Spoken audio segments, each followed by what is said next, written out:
Excuse me. Out of here. Out of here. Thank you.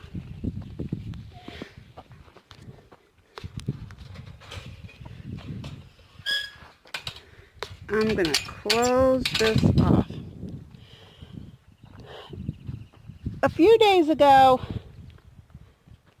I cleaned out the truck bed, all the hay and everything that was just accumulated in there.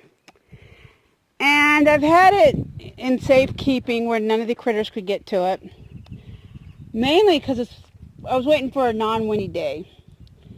And I gave some of it to the goose yesterday where she was on the nest. I think she ate it because I'm not seeing it anymore. But last night when I put everybody up, I dumped it all in here.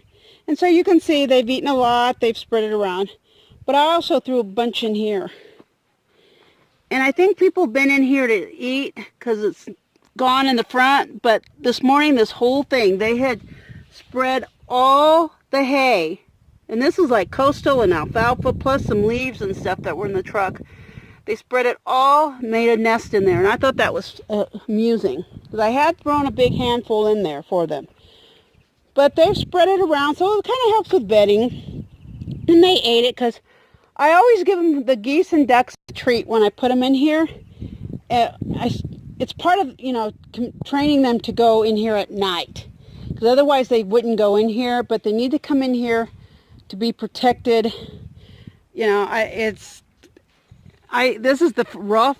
This actually was first put together for baby chicks. Well, we first had a bottle baby goat sport in here. And then when he got too big and we had another place for him to go, I needed to put chicks in here. So to make this safe for chicks, we put chicken wire all around, so because they just walked right through the holes. That was the problem there. They just walked right through the holes. So we put chicken wire around the bottom. We covered the top to keep coons from coming over or any predator bird from flying in there.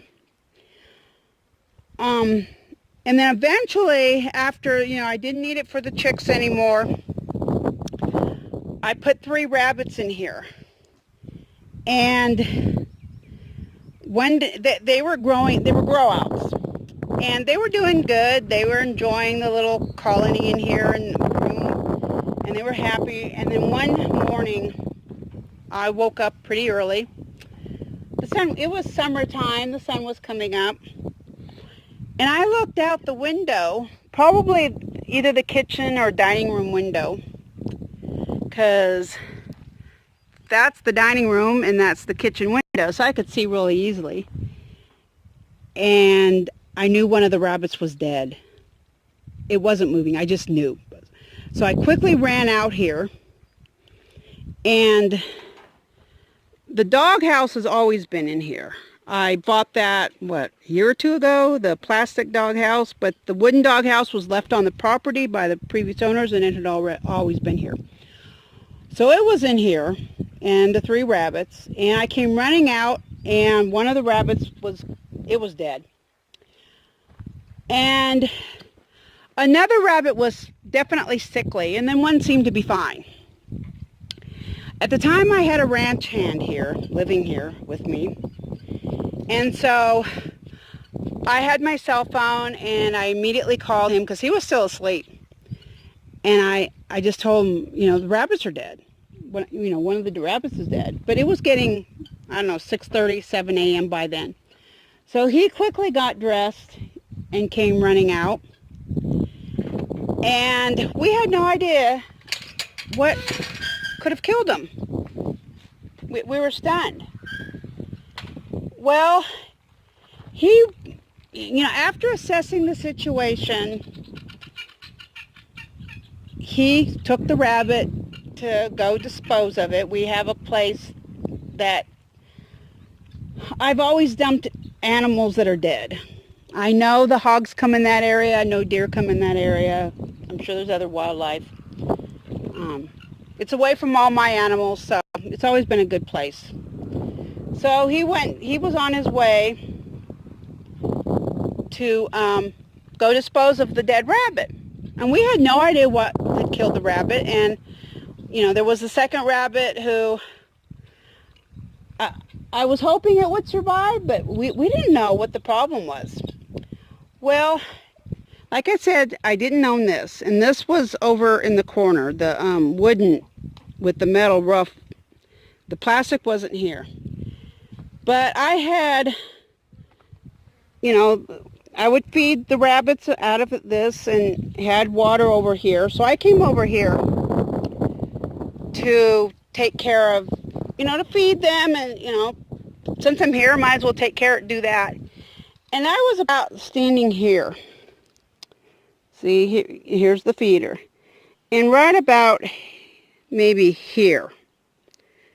But, you know, this little doghouse wasn't here. There was a rattlesnake all coiled up, just laying there. Let me tell you, if you want to get a man to instantly stop doing whatever he's doing, just scream rattlesnake. He immediately dropped the rabbit on the ground, immediately went in the house to get the shotgun. I was getting the heck out of here. I mean, the rattlesnake never moved. I think it was just waiting for its meal to die. It hadn't eaten anything. I mean, there was no bulge in it, and I had all 3 rabbits that had been in here were accounted for. He went and got the shotgun, and of course, by that time, I had left.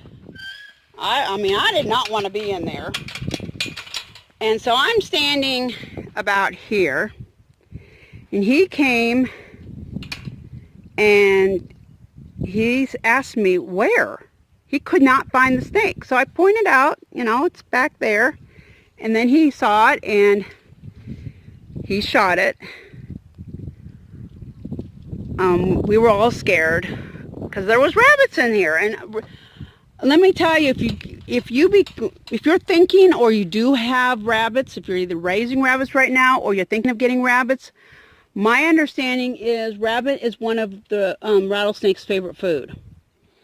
So whenever you're around your rabbits, you need to keep your eyes out open when there could be rattlesnakes. You know, when they're up.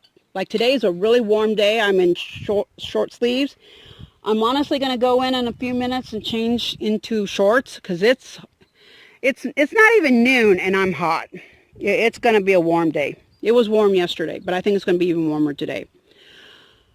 Well, once we knew that snake was definitely dead, he took action to get it out of here. Sadly, the second rabbit would die a few hours later. So it's clear the rattlesnake bit 2 rabbits. 1 rabbit survived. But that very day, I moved that rabbit to a hutch. I mean, when the second rabbit died, I made the decision to move the lone rabbit into a hutch with some other rabbits. But we also made, because, I mean, I didn't think any predators could get in here because we had the 4x4s all the way around with cinder blocks. We had rocks piled around. I mean, I honestly thought this, when we put the rabbits in, I thought it was going to be safe. Well, what we believe is that this little space, I can only put 2 fingers that the snake got through there. Looking at that snake, you wouldn't think he could get in there. But he squeezed through there. And so we took care, I mean, we made plus this side was even bigger. So I can't remember if we put this in before or after. We might have had it in before to keep chicks in. But I also put it, you know, we added the cinder block here to prevent them from coming in, from anybody getting out or getting in. So we had done that. And another problem that before the snake ever came, you know, rabbits like to dig. to our shock, there was one Saturday, I think it was a Saturday, one morning, and my ranch hand looked out the window, and now none of this extension stuff, the goat panels. Let me shut this so nobody comes in here. Oh. Okay, none of this goat panels were up. It was just this little enclosure. But he looked out and he was like, the rabbits are out. Now, you only go a few inches and I hit rock. It may be solid rock, it may be big rocks, it may be little rocks, but I mean, there's rocks everywhere. Well, when we investigated in this corner, they had dug a tunnel with more angles. I mean, I was impressed. Those rabbits, that the fact that they were able to go around the rocks. I mean, it was not a straight tunnel out. It was all jaggedy. It was zigzag. It was like, how the heck did they manage to do that?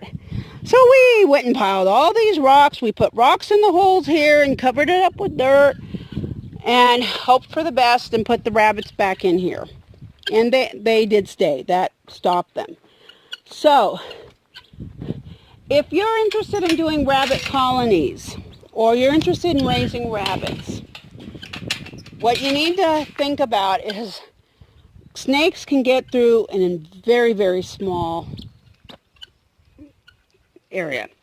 So you've got to, if you're going to use something like this to make a snake habitat, I mean not a snake, a rabbit habitat, you've got to think of every possible way they might get in. If you're going to put chicks or anything small, you got to make sure they can't walk. I mean, when we first put the chicks in here, they literally just walked right through, these holes. They could fit right through them. No problem whatsoever. You got to think about predators that can climb the fence and go over or fly in. There's just a lot to think about.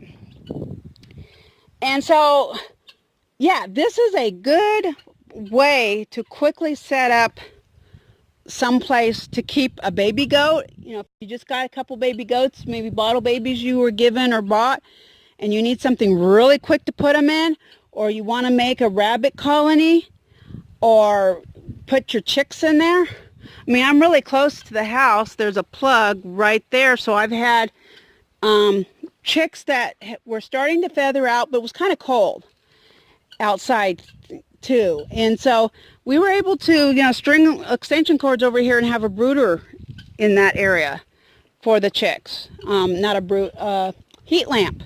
So that if they got cold at night, they could go into that corner and get warmth from the heat. Because I had gotten, the last time I ordered chicks from my hatchery, it was in February. So it was we had some really cold nights and stuff. So I just wanted to share some of the stuff to think about if you decide to buy one of these dog kennels. I got this one at Lowe's, and it served me good. I mean, at the time it was $200. I think they're more closer to $250, $300 by now. But it was well worth the money for me because I have used it a lot. Now I keep the ducks and geese in there at night. But, so, I mean, nothing can really get to them. I haven't had since that one day with the rattlesnake, since getting the rabbits out of here, I've had snakes in the area, but not poisonous kind. I've had good snakes in the area. So that's just some things to think about if you want to buy one of these kennels to house any kind of animal, that your homestead might be getting. So I just wanted to share that with you today. I hope some of this information was useful to you, and that if this is something you've been thinking about doing, that something I have said has helped you to help keep your animals safe and from all predators. So thank you for watching. I hope you have a blessed day. And please like this video. And if you haven't subscribed to my channel, please do that. It really does help a lot. So, thanks for watching, and you have a blessed day.